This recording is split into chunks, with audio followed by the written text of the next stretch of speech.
हम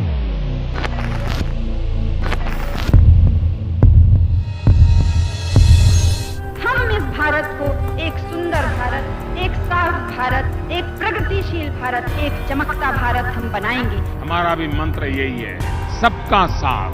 हम हर किसी को साथ लेकर के चलना चाहते हैं और विकास की नई ऊंचाइयों को पार करना चाहते हैं। भाजपा के नेताओं की बात करें या खुद प्रधानमंत्री मोदी की, सबके सुर इंदिरा गांधी को लेकर मुखर ही रहते हैं।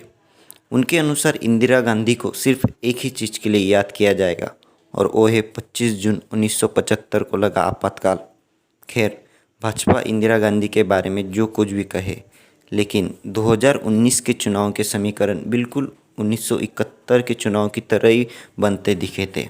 तो चलिए आज किस्सा भारतवर्ष पर आपको बताते हैं कि कैसे आज से 48 साल पहले 1971 के लोकसभा चुनाव में इंदिरा गांधी ने विपक्षी दलों के चक्रव्यूह को तोड़कर अकेले अपने दम पर जीत हासिल की थी।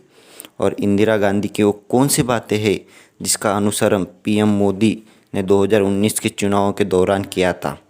साथ ही आपको बताएंगे कि इंदिरा गांधी और नरेंद्र मोदी के व्यक्तित्व की समानताओं के बारे में। सबसे पहले बात करते हैं साल 1967 और 2014 के लोकसभा चुनावों की। साल 1967 का चुनाव कांग्रेस के लिए काफ़ी महत्वपूर्ण था। प्रधानमंत्री मोदी की तरह इंदिरा गांधी भी पहली बार चुनावी समर में उतर रही थी। इसमें कांग्रेस पहली बार पंडित जवाहरलाल नेहरू के बिना चुनाव लड़ रही थी, जिसके चलते कांग्रेस को अपने गढ़ में ही सीटों का नुकसान झेलना पड़ा, जिसके कारण कांग्रेस के हाथ में 520 में से महज 283 सीटें आई और भाजपा जब पूर्वज कहे जाने वाले जनसंघ के हाथ आई उस वक्त मात्र 35 सीटें और स्वतंत्र पार्टी के हाथ में आई 44 सीटें। यह लगभग ऐसी ही स्थिति थी जैसी साल 2014 में कांग्रेस की थी। साल 2014 में भाजपा की कमान सीनियर नेताओं जैसे लालकृष्ण आडवाणी, मुरली मनोहर जोशी के हाथ से छीनकर प्रधानमंत्री नरेंद्र मोदी और अमित शाह के हाथ में दे दी गई। यहाँ तक कि भाजपा के सबसे चर्चित चेहरा अटल बिहारी वाजपेयी भी उस चुनावी कैंपेन की लाइमलाइट से दूर रखा गया। 2014 में भाजपा का प्रदर्शन भी 1987 के कांग्रेस जैसा ही रहा। भाजपा के हाथ में 2014 में आई थी 282 सीटें।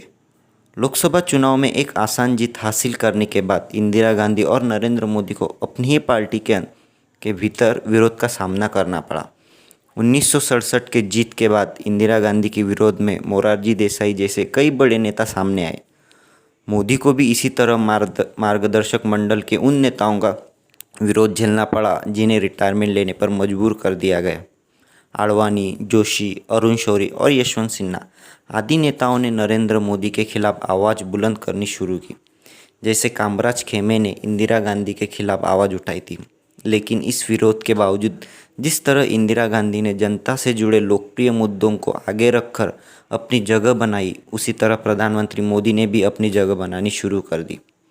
इंदिरा गांधी ने जैसे पीली पर्स की सुविधा खत्म कर दी, राजाओं महाराजाओं को दिए जाने वाले पैसे पर रोक लगाई और साथ ही गरीबी हटाओ का नारा दिया, वैसे ही नरेंद्र मोदी ने भी काले धन के खिलाफ मुहिम शुरू कर दी और ऐसी योजनाओं की शुरुआत की जिससे जनता को सीधा फायदा मिलता, जैसे प्रधानमंत्री उज्ज्वला योजना, सौभाग्य योजना या प्रधानमंत्री आवास योजना आदि।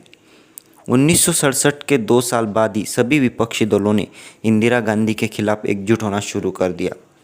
कांग्रेस ओ ने इंदिरा गांधी के कांग्रेस आर के खिलाफ भारतीय जनसंघ, स्वतंत्र पार्टी और बाकी सभी छोटी मोटी पार्टियों को एक साथ लाने का प्रस्ताव रखा। ऐसा ही एक चैलेंज नरेंद्र मोदी के सामने 2019 के चुनाव में खड़ा था।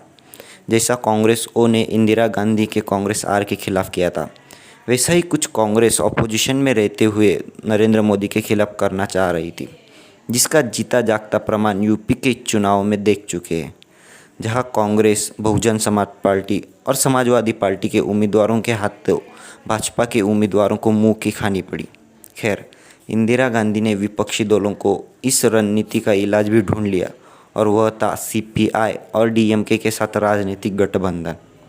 इसके साथ ही इंदिरा गांधी को विपक्षी दलों की राजनीतिक लालसा का फायदा भी मिला।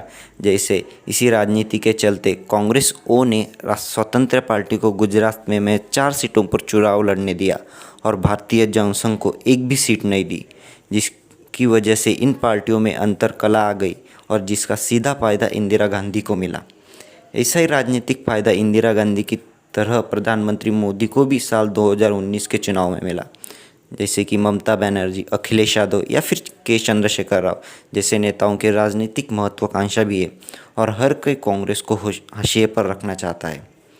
इंदिरा गांधी और नरेंद्र मोदी में एक समानता और भी है। जैसे इंदिरा गांधी ने 1971 में विपक्षी दलों को एक साथ रहते फोन का काम किया, वैसा ही काम नरेंद्र मोदी ने 2019 के चुनाव में करते दिखे।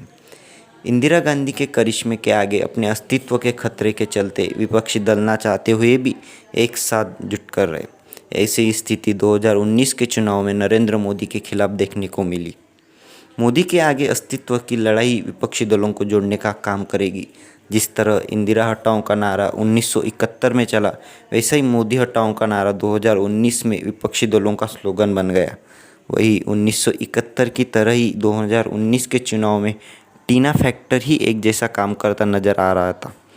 टीना का मतलब है देयर इज़ नो अल्टरनेटिव, यानी 1971 में जिस तरह इंदिरा गांधी का कोई विकल्प नहीं था, उसी तरह साल 2019 में नरेंद्र मोदी का भी कोई विकल्प दिखता नजर नहीं आया। इंदिरा गांधी और नरेंद्र मोदी में एक और समानता भी है। इंदिरा गांधी की तरह ही नरेंद्र मोदी भी चुनावी मुद्दों को व्यक्तित्व की लड़ाई में बदलने में माहिर है। खैर, अपनी अपनी राजनीतिक सूझबूझ के चलते इंदिरा गांधी ने साल 1971 में 352 सीटें जीतकर 1967 से भी बड़ी जीत हासिल की। उसी तरह साल 2019 के चुनावों में प्रधानमंत्री मोदी ने भी भारी भरकम जीत हासिल की।